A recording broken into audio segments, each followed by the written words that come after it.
kung kaya kong magsalita at mag-makeup at the same time na iba yung curriculum. So yeah, qualifying exam, 10 subject, A1, 2, 3. Malilipad po ba siya agad sa ibang course? Or get ready with me as we talked about BULSU's system on their accountancy program. So yeah, hindi ko alam kung kaya kong magsalita at mag-makeup at the same time, pero we'll try our best to singit the accountancy. Wow. Yun nga yung sense ng ano na to eh. So, ayun, nakapag-skin prep na ako and all. Don't mind me guys kung tumitingin ako sa baba ko kasi nandito yung makeup ko. Yeah, let's get started! To color corrector, I'm going to be using this Sales Lady color corrector.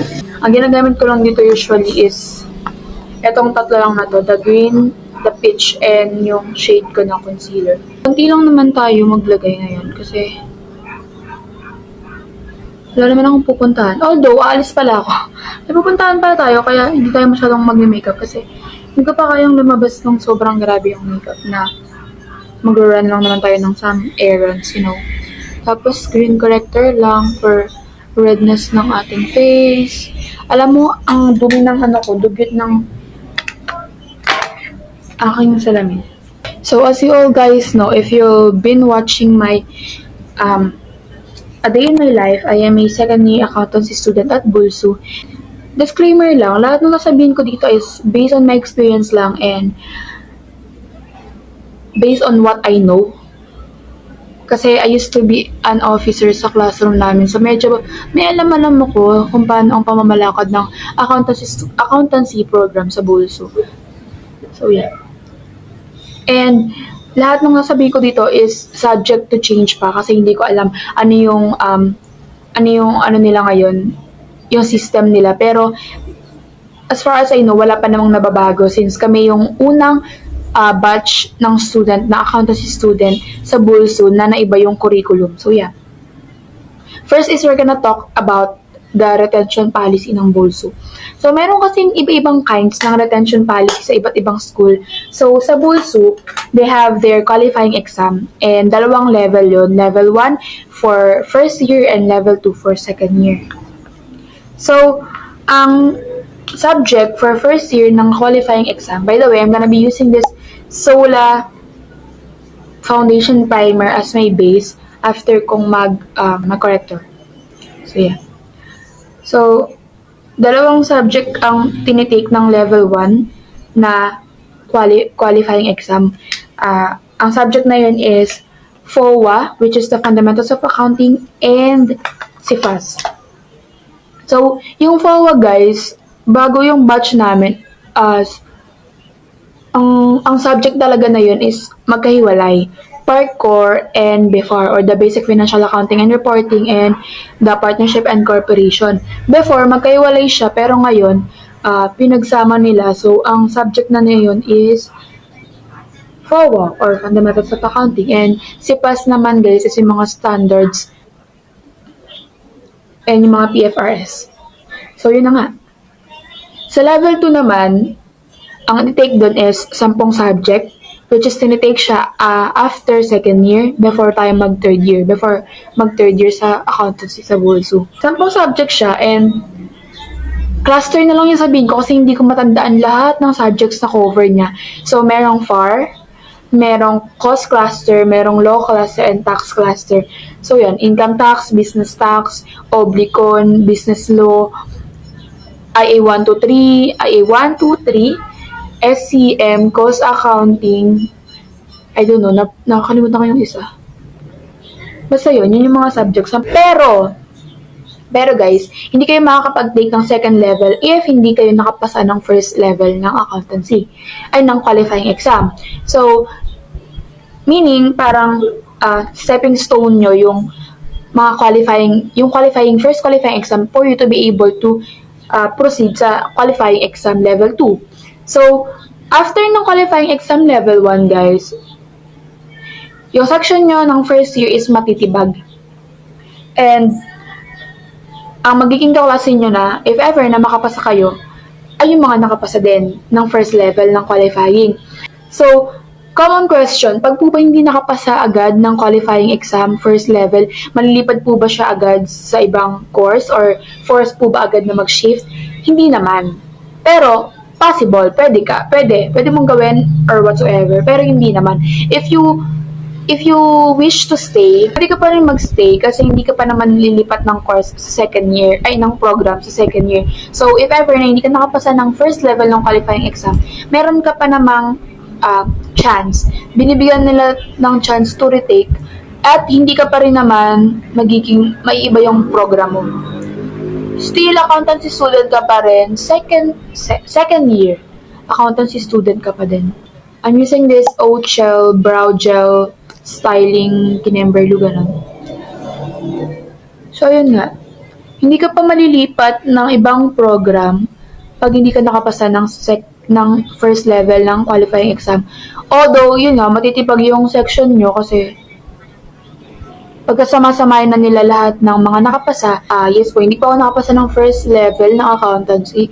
Although, they were giving us chance to retake. Nakapagsagot ako ng form sa mga retake, pero I don't think tutuloy ako. Kasi, first of all, I don't have enough time to review. And if ever man na makapasa ako kasi, 10 subject yung re-reviewin ko in a span of 2 weeks bago mag-level 2 qualifying. So, hindi ko kaya. I don't want to put pressure on myself and I want to enjoy yung bakasyon lang ngayon. Hindi ako tutuloy sa pag-retake ko ng qualifying level 1. Paano naman pagka second level na? So, sa second level, 10 subject yung iti-take nyo, 2 days yun. Pero may interval naman yung days nila. Hindi naman day 1, day 2 na magkasunod. So, day 1, after a few days, day 2 na. So, I'm using Mange brush. Super ganda nito. Although may konting tusok-tusok, pero bearable naman. Hindi naman sobrang hirap. I'll be using this Pretty Secret Creamy Liquid Concealer. I-highlight ko lang yung different area ng mukha ko. The under eye, itong nose, ayan. Usually yung mga gitnang part ng mukha ko yung hina-highlight ko. We're gonna be using OVW brush naman kasi guys, sobrang ganda nito. Like, as in, sobrang ganda. Walang tusok talaga. Kahit tinitiinan ko siya, kahit mismo ito, hindi tumutusok. So, yun na nga, balik tayo sa topic. Paano pag nakapasa ka naman ng second year, ng second level ng qualifying? Good for you! Kasi tuloy-tuloy na yan hanggang fourth year, wala ka nang iintindihan. You just have to pass everything para maka-graduate ka na accountancy. And lahat po ba ay required mag-take ng qualifying exam? Hindi po required ang pag-take ng qualifying exam. It's up to you po kung gusto nyo po mag-take or hindi. Pero syempre, pumasok ka sa program na yan, you know na kailangan mag-take. You have to take every chances na makukuha mo para lang mag-stay ka sa accountancy program. Although ako, I have a chance to redeem myself, pero pagod na ako, ayoko nang bigyan ng sarili ko ng ano. Tapos, ito yung ginagawa ko ngayon. Nag-vlog ako, I do vlogs, I do daily lives, kinemberlo. Saan po ba mapupuntang course or program pag po hindi na nakapasa? If hindi, wala po sa choices nyo ang mag-shift ng program, mapo-force po kayo to shift sa BSIS. Bachelor of Science in Accounting Information System.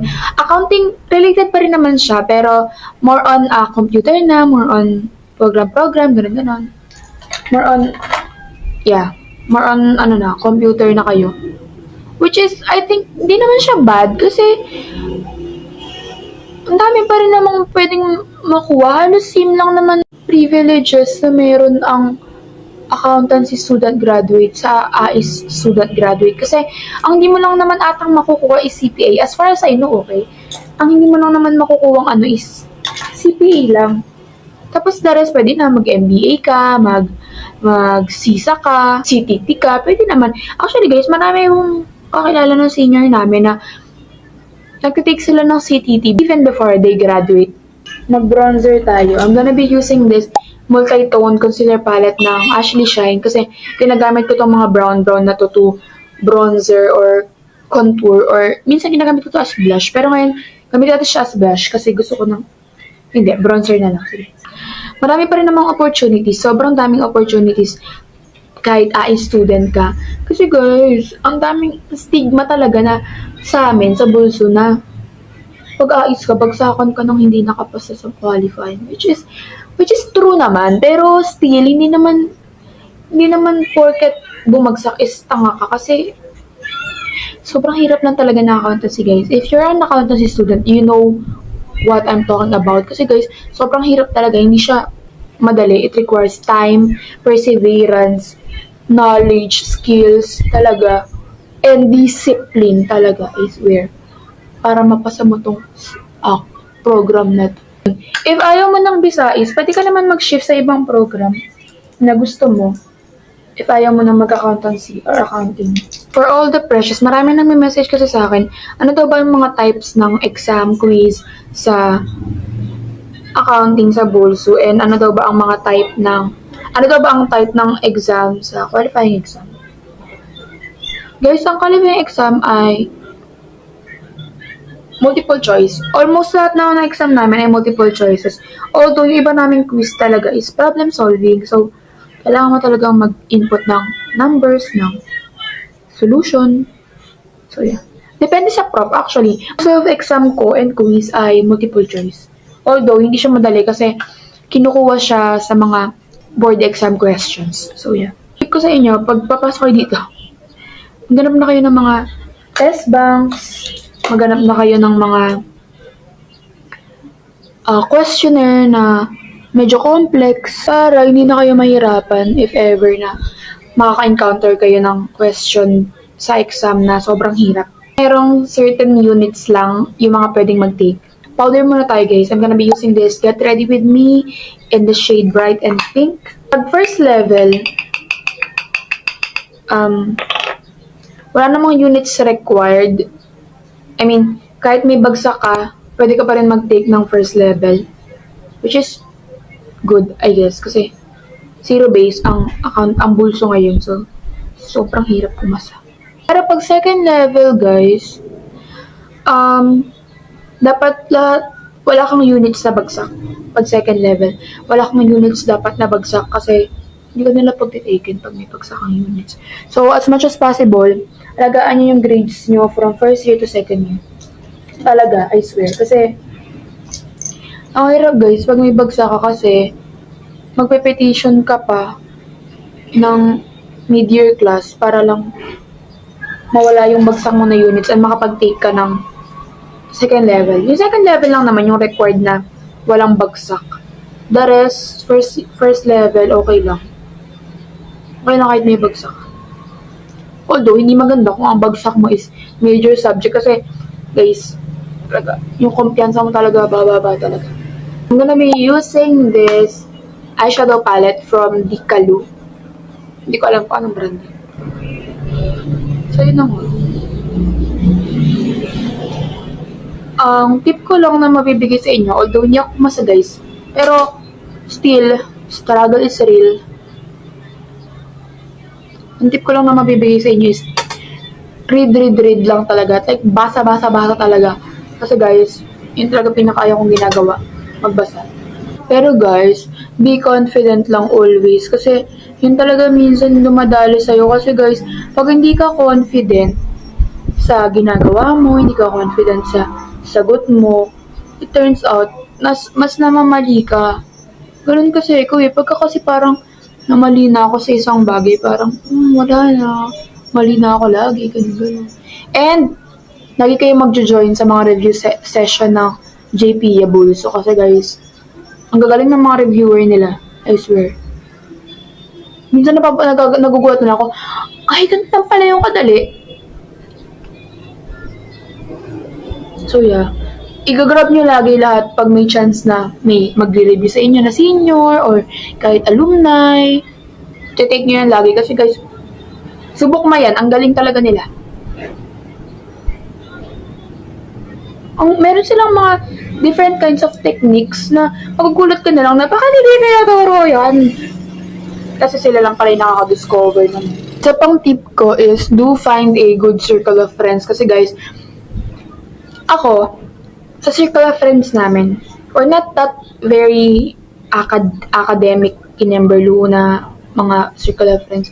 Pero guys, we make each other happy. So, it turns out, hindi kami nababurn out agad-agad sa pag-aaral. And meron kasi kaming different kinds of types of studying. So, hindi talaga nagtutugma yung oras namin, yung paano kami mag-aaral. So, yun. Pero, pag mga leisure time, ayun, hindi kami nagkakasundo. And, siguro nagiging lang namin, like, break lang namin yung isa't isa sa studying, which is good, kasi, guys, sobrang hirap talaga na accountancy. Tightline tayo using this eyeliner gel ng GMCY. So, ayun, ano pa pang gusto nyong malaman sa accountancy? Required po ba ang books? Yes. Required po ang books. Nung first year ako, almost lahat ng libro namin is required. Pero nung second year na ako, hindi naman na lahat kasi sobrang mahal ng iba naming libro. Like, sobrang mahal. I'm gonna be doing this off-cam, guys, kasi ang hirap dito. We're done. Hindi ko na siya tinightline, inano ko na lang siya, ginawa ko na lang siyang eyeliner. Tapos ngayon mag-curler tayo. I'm gonna be using this Mangi curler. Nasaan na ba tayo? Hindi ko na alam kung nasaan tayo. And do manage your time properly. Ako kasi hindi ko talaga kaya na putol-putol mag-aral. I'm gonna be using this GMCY, yung dual mascara nila. And ang gagamitin natin is itong natural long extensions. Parang nalusaw siya.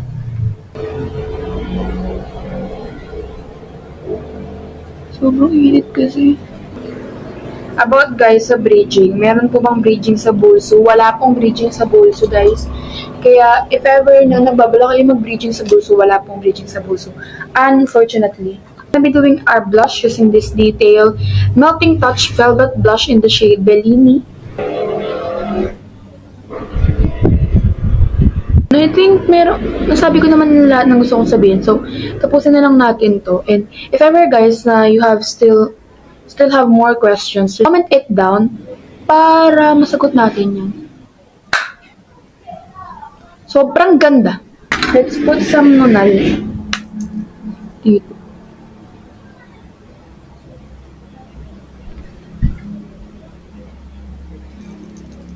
Dito din.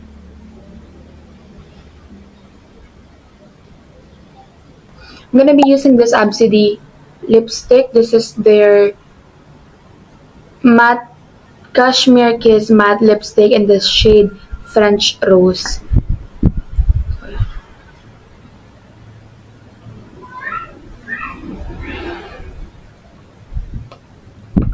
Wow.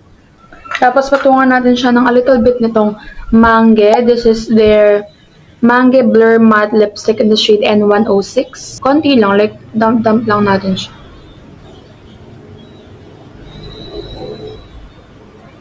And for the gloss, we're gonna be using this Lucky Beauty.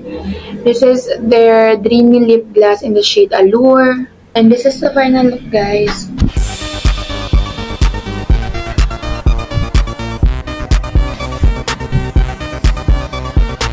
I hope you learned something about Bulso, and I hope na tulungan ko kayo, especially freshies ng Bulso na accountancy students. If you guys have more questions about accountancy on Bulso, you guys comment it down below and I will try my best to answer it. And yeah, that's all. Bye! See you in my next one. Bye-bye!